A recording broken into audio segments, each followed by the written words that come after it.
ಭಾರತದಂತಹ ಭಾವನಿಷ್ಠ ರಾಷ್ಟ್ರದಲ್ಲಿ ಸಂಶೋಧನೆ ಸರಳ ಹಾಗೆಯಲ್ಲ.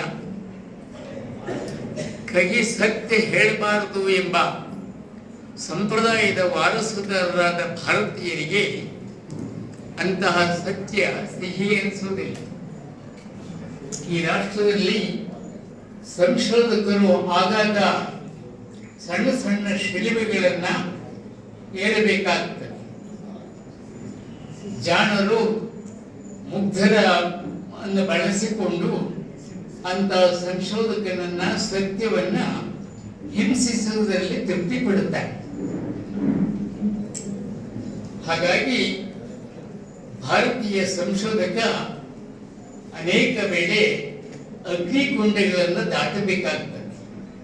ಕರ್ನಾಟಕದ ಮಟ್ಟಿಗೆ ಹೇಳುವುದಾದರೆ ನನ್ನ ತಲೆಮಾರಿನ ಇತರ ಸಂಶೋಧಕರಿಗಿಂತ ಪರಿಸರವು ನನ್ನ ಕಾಲ ಕೆಳಗೆ ತೋಡಿರುವ ಅಗ್ನಿಕುಂಡಗಳೇ ದೊಡ್ಡವು ಅಂತ ನಾನು ಭಾವಿಸಿದ್ದೇನೆ. ಆದರೆ ಕಾಲ ಕೆಳಗಿನ ಬೆಂಕಿಗಿಂತ ಕಣ್ಣ ಮುಂದಿನ ಬೆಳಕು ದೊಡ್ಡದೆಂಬುದು ನನ್ನ ನಂಬಿಕೆ. ನನ್ನನ್ನು ಇದುವರೆಗೆ ಉಳಿಸಿದೆ, ಆ ನಂಬಿಕೆ ಬೆಳೆಸಿದೆ. ಇವು ಕಲಬುರಗಿಯವರ ಮಾತು, ನಮ್ಮ ಬದುಕಿನ ಭವಿಷ್ಯಕ್ಕೆ ಬರೆದಂತಹ ಮಾತು. ಹಾಗೆ ಬೆಂಕಿಗಿಂತ ಬೆಳಕು ದೊಡ್ಡದು ಅಂತ ಹೇಳಿ ನಂಬಿ ಆ ಬೆಳಕನ್ನೇ ಲೋಕಕ್ಕೆಲ್ಲ ಹಂಚಿದಂತಹ ಆ ವಿಚಾರದಾರ್ಶಿಕನ ಹೆಸರಿನಲ್ಲಿ ನಮ್ಮ ಲಂಡನ್ನಿನ ಬಸವ ಅಂತಾರಾಷ್ಟ್ರೀಯ ಪ್ರತಿಷ್ಠಾನದ ಮಹದೇವಯ್ಯನವರು ಒಂದು ಪ್ರಶಸ್ತಿಯನ್ನು ಸ್ಥಾಪನೆ ಮಾಡಿರುವುದು ಸಹಜವಾಗಿ ನಮಗೆಲ್ಲ ಸಂತೋಷವನ್ನ ಉಂಟು ಮಾಡಿತು. ಈಗ ಪ್ರಗತಿಪರ ಚಿಂತಕ ಪ್ರಶಸ್ತಿಯನ್ನ ಪ್ರದಾನ ಮಾಡಿಯಾಗಿದೆ. ಪ್ರಶಸ್ತಿ ಎನ್ನುವುದು ಪ್ರತಿಷ್ಠೆಗೆ, ಶ್ರೇಷ್ಠತೆಗೆ, ಅನನ್ಯತೆಗೆ ಸಲ್ಲಿಸತಕ್ಕಂಥ ಒಂದು ಮನ್ನಣೆಯ ಗೌರವ. ಸಾಮಾನ್ಯವಾಗಿ ಯಾವುದೇ ಪ್ರಶಸ್ತಿಯ ಘನತೆ 3 ಅಂಶಗಳನ್ನು ಅವಲಂಬಿಸಿರ್ತದೆ. ಒಂದು ಪ್ರಶಸ್ತಿ ಪ್ರವರ್ತಕರು, ಇನ್ನೊಂದು ಪ್ರಶಸ್ತಿ ಪ್ರಯುಕ್ತರು, ಮತ್ತೊಂದು ಪ್ರಶಸ್ತಿ ಪುರಸ್ಕೃತ. ಈ ಸಮಾರಂಭದಲ್ಲಿ ಈ 3 ಕೂಡ ಸಂಗಮಗೊಂಡಿದೆ ಅಂತ ಹೇಳಿ ನಾನು ಭಾವಿಸಿದ್ದೇನೆ.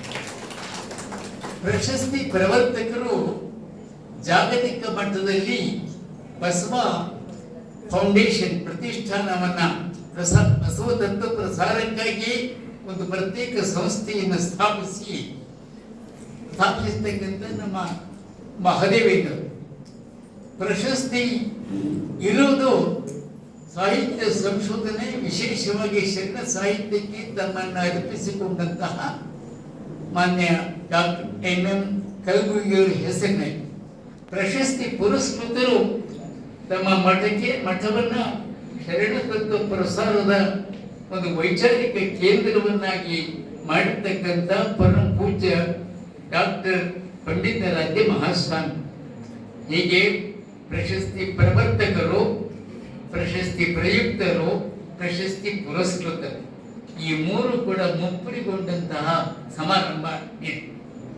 ಈ ಸಮಾರಂಭವನ್ನು ನನ್ನ ಆತ್ಮೀಯರಾದ ಡಾಕ್ಟರ್ ಹಿರಣ್ಣ ರಾಜೂರವರೇ ಉದ್ಘಾಟಿಸಿದ್ದಾರೆ. ಅವರು ಮೊನ್ನೆ ತಾನೇ ರಾಷ್ಟ್ರೀಯ ಬಸವ ಪುರಸ್ಕಾರ ಪಡೆದು ಬಂದಿದ್ದಾರೆ. ನಮಗೆಲ್ಲ ಅಭಿಮಾನದ ಸಂಗತಿ. ಅವರು ಕಲಬುರಗಿಯವರಿಗೆ ತುಂಬ ನಿಕಟವಾಗಿದ್ದರು. ಅವ್ರು ಹೇಳಿದ ಮಾತುಗಳೇ ನಾನೇನಾದರೂ ಮುಂದೆ ಹೇಳಿದರೆ ನೀವು ಕ್ಷಮಿಸ್ಬೇಕು, ಯಾಕೆಂದ್ರೆ ನಾನು ಅವ್ರು ಹೇಳಿದ್ದೇನೆ ಕೇಳುವುದಿಲ್ಲ. ಇಲ್ಲಿ ಅವರು ನಿಕಟವಾಗಿ ಸಂಪರ್ಕವಿದ್ದವರಾದ್ದರಿಂದ ಸಾಕಷ್ಟು ಅವರ ವಿಚಾರಗಳ ಬಗ್ಗೆ ಬೆಳಕು ಚೆಲ್ಲಿದ್ದಾರೆ ಅಂತ ನಾನು ಹೇಳಿದ್ದೇನೆ. ಇನ್ನು ಇವತ್ತು ನಮ್ಮ ಜೊತೆಯಲ್ಲಿ ನಮ್ಮ ಹಿರೇಮಲ್ಲು ಈಶ್ವರನ್ ಅವರ ಹೆಸರಿನ ಕಾಲೇಜಿನ ಪ್ರಿನ್ಸಿಪಾಲ್ ದೋಡ್ಕರ್ ಅವರು ಇಲ್ಲಿ ಇದ್ದಾರೆ. ಮತ್ತು ವಿಮೋಚನಾ ಸಂಸ್ಥೆಯ ನಮ್ಮ ರಾಷ್ಟ್ರ ಪ್ರಸಿದ್ಧಿ ಪಡೆದಿರತಕ್ಕಂಥ ಸಾಮಾಜಿಕ ಸೇವಾ ಸಂಸ್ಥೆ ಅಥಣಿ ವಿಮೋಚನಾ ಸಂಸ್ಥೆ, ಅದರ ಸ್ಥಾಪಕ ನಿರ್ವಾಹಕರು ಮತ್ತು ಬಸವ ಇಂಟರ್ನ್ಯಾಷನಲ್ ಉಪಾಧ್ಯಕ್ಷರು ಆದಂಥ ನಮ್ಮ ಪಾಟೀಲರು ಕೂಡ ಇಲ್ಲಿ ನಮ್ಮೊಡನೆ ಇದ್ದಾರೆ. ಪ್ರತಿಷ್ಠಾನದ ಪ್ರಧಾನ ಕಾರ್ಯದರ್ಶಿ ನಾಗರಾಜ ಮೂರ್ತಿಯವರು ಮೊದಲು ಮಾತಾಡ್ತಾರೆ ಅಂದರೆ ಮುಂದಿನವರು ಭಾರವೆಲ್ಲ ಕಡಿಮೆ. ಹೇಳಬೇಕಾದ ಅಷ್ಟು ಅಧ್ಯಕ್ಷ ಭಾಷಣ ಮಾಡ್ತಾರೆ, ವಂದನಾರ್ಪಣೆ ಮಾಡ್ತಾರೆ, ಸಮಸ್ತವನ್ನು ಮುಗಿಸ್ತಕ್ಕಂಥ ಭಾಷಣ. ಅದರಿಂದ ನಮ್ಮ ಭಾರವನ್ನೆಲ್ಲ ಇಳಿಸಿದೆ. ಸಮಾರಂಭ ಕಲಬುರಗಿಯವರು ನಡೆದಾಡಿದಂಥ ಈ ನೆಲದಲ್ಲೇ ನಡೀತಾ ಇತ್ತು. ಅದು ಕೂಡ ಒಂದು ಸಂತೋಷದ ಸಂಗತಿ.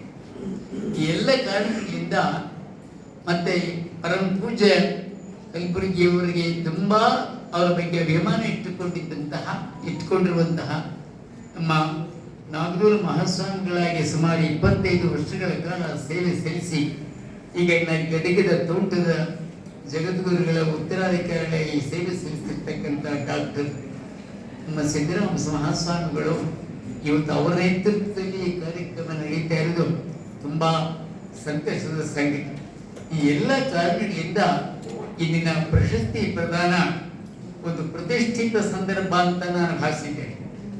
ಈ ಪ್ರಶಸ್ತಿ ಪ್ರದಾನಕ್ಕೆ ನನ್ನನ್ನು ಕರೆದಂಥ ನಾಗರಾಜ ಮೂರ್ತಿ ಅವರಿಗೆ ನನ್ನ ವೃದ್ಧಾಪ್ಯದ ವಿಷಯ ತಿಳಿದಿದ್ರೂ ಕೂಡ ಅವರು ನೀವು ಹಿರಿಯರಾಗಿ ನೀವು ಬರಲೇಬೇಕು ಅಂತ ಕರೀತಾರೆ. ಅವರು ಯಾವ ಕಾರ್ಯಕ್ರಮಕ್ಕೂ ಬಂದಾಗಲೂ ನನಗೆ ಒಂದೊಂದು ಹಿರಿತನದ ಪಟ್ಟ ಕಟ್ತಾರೆ.